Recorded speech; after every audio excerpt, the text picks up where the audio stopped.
Hello សួស្តីអ្នកនរគ្នាថ្ងៃនេះខ្ញុំមកបង្ហាញទាក់ទងជាមួយនឹងRobot 2017សម្រាប់ការ install នៅលើ computer អញ្ចឹងជាដំបូងពួកខ្ញុំមានអានឹងស្រាប់ហើយប៉ុន្តែខ្ញុំទៅ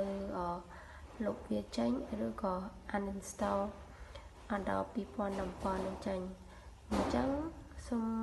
មើលទាំងអស់គ្នាអញ្ចឹងចូលទៅ Control Panel ហើយយកបន្ទាប់មកយើងទៅ search ពាក្យAdobe 2017ឬក៏ Robot 2017ហ្នឹងក៏បានដែរតែសម្រាប់ខ្ញុំវាចេញមកស្រាប់អញ្ចឹងយើង uninstall វាចោលទៅហើយ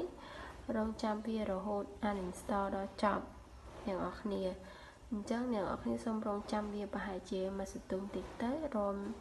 វា install ចប់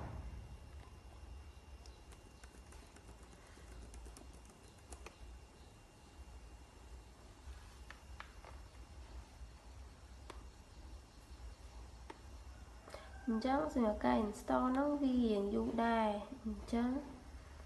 យើងរៀងឆាប់ថាជាងទៅកុំឲ្យវាស៊ីម៉ោងយូរដែរអញ្ចឹងណាបងហើយបន្ទាប់មកមុននឹងយើងទៅកន្លែងវាយើងត្រូវការបិទអ៊ីនធឺណិតរបស់វាអញ្ចឹងអ្នកនរគ្នាពេលតឡើងអីមើលផងត្រូវបិទអ៊ីនធឺណិតបិទអីចឹងហ្នឹងហើយទី1ចូលទៅកាន់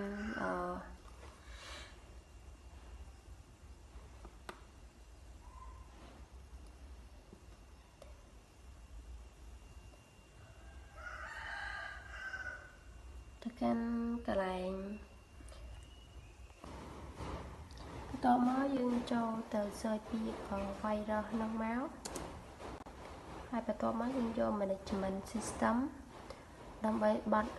បិទ option វាទាំងអស់ហ្នឹងកុំឲ្យវាចាប់មេរោគហ្នឹងអញ្ចឹងយើងចូលទៅកាន់អាហ្នឹងហើយចូលទៅកាន់ virus ចូលទៅកាន់ virus ហើយយើងបិទឲ្យអស់មក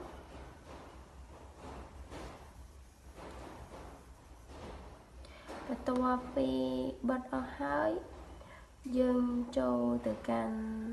Robot Adobe 2017ហើយយកពាក្យ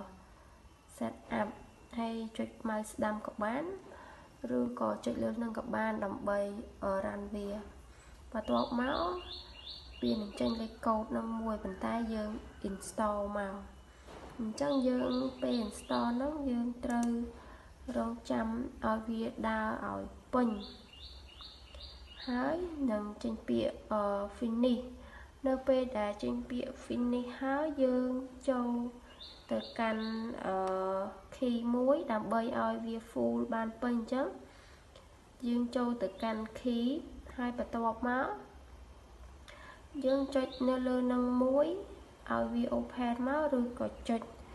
mouse ស្ដាំក៏បានដែរបងប្អូនហើយបន្ទាប់ពីអញ្ចឹងហើយយើងយកចុចហើយយើងនឹងឃើញផ្ទាំងវាលោតមកអញ្ចឹងពួករបស់ខ្ញុំនៅក្នុងនេះគឺមាន serial អញ្ចឹងខ្ញុំត្រូវ copy serial វាចេញមកដើម្បីយកមកដាក់ serial របស់វានេះគេលោតនៅខាងលើហ្នឹងចាអញ្ចឹងហើយបន្ទាប់ពី copy serial ហើយយើងចូលទៅកាន់Adobe Robot របស់យើង2017ដែល install ហើយមិញហ្នឹងយើងចុចលើវាមកពេលដែលចុចលើវាមកវានឹងចេញផ្ទាំងមួយហើយយើងចុចផ្ទាំងហ្នឹងគឺមានអក្សរមួយនៅខាងលើហ្នឹងQQ ហ្នឹង Helwing ហ្នឹងអញ្ចឹងយើងចុចលើអាហ្នឹងមួយមកបន្ទាប់មកយើងចុចហើយយើងចុចពាក្យ Office Active ហ្នឹងចុចតរហូតចុចតដល់ឃើញ request code អញ្ចឹងយើង copy អា code ខាងលើហ្នឹងយកមកដាក់កន្លែង request ហ្នឹងមកហើយលុបអាច